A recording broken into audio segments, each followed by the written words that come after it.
بسم اللہ الرحمن الرحیم۔ صبح بخیر پیارے دوستو، مرشد پاک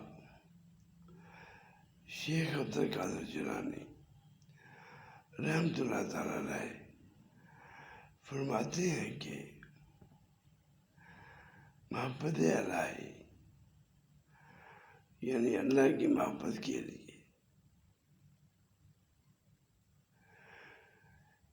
اہل محبت جو ہے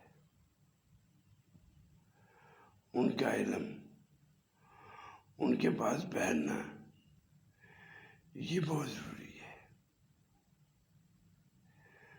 اور اہل محبت وہ لوگ ہوتے ہیں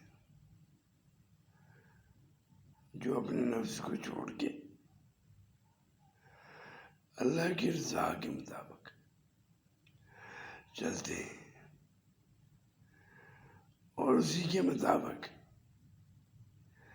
زندگی بسر کرتے ہیں۔ اسی میں ان کی اور تمام مومنین کی مغفرت ہوتی ہے۔ اللہ ہم سب کو توفیق عطا فرمائے کہ ہم اہل محبت جو ہیں ان کے مطابق زندگی گزاریں۔